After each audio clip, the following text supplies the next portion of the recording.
నారాయణపేట జిల్లా మక్తల్లో పర్యటించిన సీఎం రేవంత్ రెడ్డి బహిరంగ సభలో పలు కీలక వ్యాఖ్యలు చేశారు. పాలమూరు జిల్లా 10 ఏళ్ల పాటు వివక్షకు గురైందని, కేసీఆర్ దశాబ్ద కాలంగా ఏమీ చేయలేదని ఫైర్ అయ్యారు. రాష్ట్రానికి తొలి పాలమూరు ముఖ్యమంత్రిగా బుర్గుల రామకృష్ణ చేశారని, ఇక 75 ఏళ్ల తర్వాత తనకు అవకాశం వచ్చిందని పాలమూరు ప్రజలకు రుణపడి ఉంటానన్నారు. దశాబ్ద కాలంగా వలసలు ఉన్న సీఎంగా ఉన్న కేసీఆర్ పట్టించుకోలేదని ఆరోపించారు. ఇక మహిళలు ఫ్రీ బస్తో తిరుగుతుంటే ప్రతిపక్షాలు కళ్లల్లో నిప్పులెందుకు పోసుకుంటుందని ప్రశ్నించారు రేవంత్ రెడ్డి.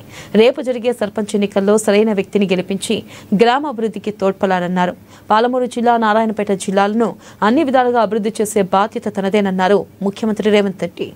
రాష్ట్రంలో మనమందరం ఆనాడు చిట్టం నర్సిరెడ్డి గారు ప్రారంభించిన మక్తల్ నారాయణపేట కొడంగల్ ప్రాజెక్టును ఉమ్మడి రాష్ట్రంలో నేను మంజూరు చేయించుకొస్తే ఆనాటి ప్రభుత్వం 10 సంవత్సరాలు ఆ ప్రాజెక్టును, ఆ జీవోలను తొక్కిపెట్టి మన నోట్లో మట్టి కొట్టిండ్రు. ఎన్నోసార్లు అడిగినాం. ఈ ప్రాంతంలో చాలా మంది రైతులు నారాయణపేట కొడంగల్ ఎత్తిపోతల పథకానికి 69 జీవో సాధన సమితి ఏర్పాటు చేసుకొని గ్రామాన గల్లీ తిరిగి గొంతెత్తి మాట్లాడి, కానీ 10 సంవత్సరాలు మన బాధ విన్నోడు లేడు, మన బాధ అని అర్థం చేసుకున్నోడు లేడు. మళ్ళా 10 ఏళ్ళు నిర్లక్ష్యానికి లోనైన నారాయణపేట కొడంగల్ ఎత్తిపోతల పథకాన్ని ప్రభుత్వం వచ్చిన ఎంబడే పనులు ప్రారంభించాలని టెండర్లకు అనుమతులు ఇచ్చి, టెండర్లు పిలిస్తే కుట్రలు చేసి కోర్టులో కేసేసి సంవత్సరన్నర ప్రాజెక్టును ఆపిన. ఆనాడు నిజాం నవాబ్ల నుంచి, నిజాం సర్కార్ నుంచి స్వతంత్రం వచ్చి మొట్టమొదటి హైదరాబాదు రాష్ట్రం ఏర్పడ్డప్పుడు మన పాలమూరు బిడ్డ బూర్గుల రామకృష్ణారావు గారు మొట్టమొదటి ముఖ్యమంత్రిగా బాధ్యతలు చేపట్టిండు. ఆనాటి నుంచి ఈనాటి వరకు 75 సంవత్సరాలలో మన పాలమూరు జిల్లాకు మళ్ళీ ముఖ్యమంత్రి అవకాశం రాలే. ఎవరు ఈ ప్రాంతానికి మంత్రులైనా ఆ ముఖ్యమంత్రుల చెప్పు చేతల్లో కట్టు బానిసలుగా కొనసాగడం వల్ల మన జిల్లా అభివృద్ధి కార్యక్రమాలు జరగలేదు. వలసలు వెళ్ళే ఈ జిల్లా తట్ట పని, పార పని, మట్టి పని కోసం ఇతర రాష్ట్రాలు, ఇతర దేశాలకు బ్రతకడానికి వలస వెళుతున్న మన కష్టాలను, మన కన్నీళ్లను తూర్చడానికి ఎవరు బాధ్యత తీసుకోలే. అందుకే ఈనాడు ఈ పాలమూరు జిల్లా చైతన్యమై మీరందరూ కలిసికట్టుగా ఈ ప్రాంతం నుంచి 12 మంది శాసనసభ్యులను ఎన్నుకొని నిండు మనసుతో ఆశీర్వదించడంతో ఈనాడు తెలంగాణ రాష్ట్రానికి నాయకత్వం వహించి తెలంగాణ రాష్ట్రానికి రెండవ ముఖ్యమంత్రిగా ఈ పాలమూరు బిడ్డ, ఒక రైతు బిడ్డ, మీ సోదరుడు, మీతో పాటే ఉండి మీతో పాటే పెరిగి ఒక జడ్పీటీసీగా, ఎమ్మెల్సీగా, ఎమ్మెల్యేగా, ఎంపీగా, కాంగ్రెస్ పార్టీ అధ్యక్షుడిగా ఈనాడు తెలంగాణ రాష్ట్ర ముఖ్యమంత్రిగా మీ ముందు నిలబడ్డాడంటే పాలమూరు గడ్డ ప్రేమిస్తే ప్రాణం ఇస్తుంది, మోసగిస్తే పాతాళానికి తొక్కుతుంది అని నిరూపించిండ్రు.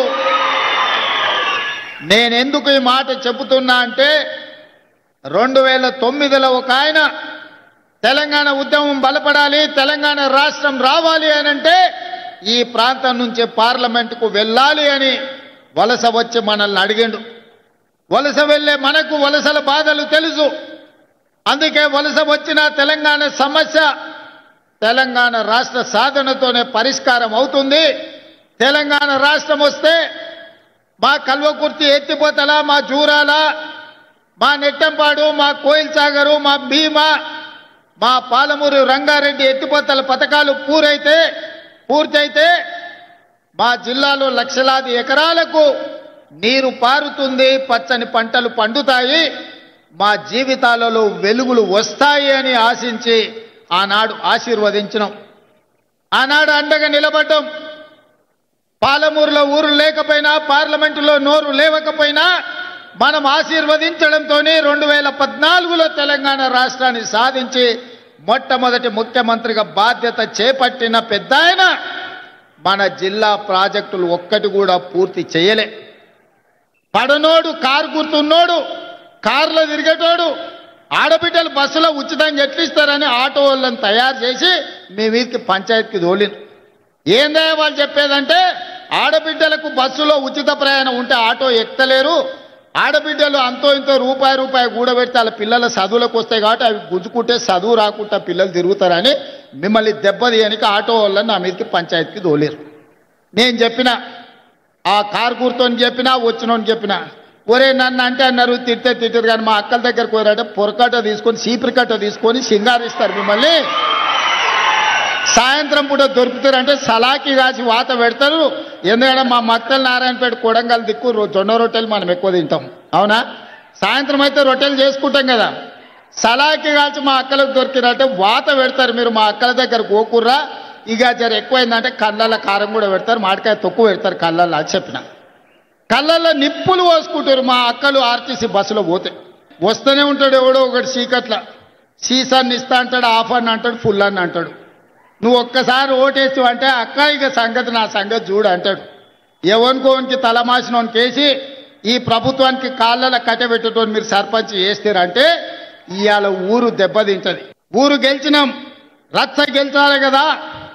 మన సొంత ఊరిలో మన సర్పంచ్ ఈరోజు మీరు ఒక ముఖ్యమంత్రిగా ఒక్క ఓటేస్తే ఈరోజు మన సమస్యలు తీరినాయి. మరి మీరు గ్రామాలలో వేసే ఓటు ఆలోచన చేయండి. వాడు తాడు బొంగరం లేనోడైతే, వాడి ప్రభుత్వానికి కాళ్ళల్లో కట్టబెట్టేటోడైతే, వాడు నల్లికుట్లోడై నల్లిలాక రోజు మనల్ని గుట్టుకుట్ట తిరిగితే మన గ్రామం అభివృద్ధి చెందుతుందా ఆలోచన చేయండి. ఎవడైనా మన సమస్యలు తెలవాలి, మనతో ఉండాలి, మన సమస్యలు పరిష్కరించడానికి ప్రభుత్వంతో కలిసి పనిచేయాలి. అట్లాంటోనే రేపు జరగబోయే సర్పంచ్ ఎన్నికలలో ఎన్నుకోండి. ఇప్పుడు నిధులు వస్తాయి, గ్రామాలను అభివృద్ధి చేసుకుందాం.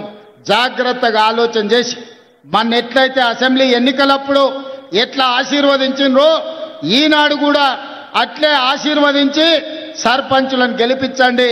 మీకు నిధులు ఇచ్చే బాధ్యత నాది, మీకు నీళ్ళు ఇచ్చే బాధ్యత నాది, మీకు విద్యను అందించే బాధ్యత నాది, రైతులు పండించిన పంటకు బోనస్ ఇచ్చి కొనుగోలు చేసే బాధ్యత నాది, ఆగిపోయిన ప్రాజెక్టులను పూర్తి చేసే బాధ్యత నాది. ఈ బిడ్డకు అండగా నిలబడండి. 10 ఏళ్ళు ఎదురులేని పాలమూరు జిల్లాను 100 ఏళ్లకు అవసరమైన అభివృద్ధిని చేసుకుందామని మీ అందరికీ విజ్ఞప్తి చేస్తూ మీ అందరి దగ్గర సెలవు తీసుకుంటున్నా. మీరందరూ ఆశీర్వదిస్తారు కదా, ఆశీర్వదిస్తారా? మీరందరూ ఆశీర్వదించడానికి సిద్ధమా? మా అక్కలు చెప్పాలి, చెయ్యెత్తాలి, ఆశీర్వదించ మా అక్కలంతా, మా అక్కలందరూ ఆశీర్వదించ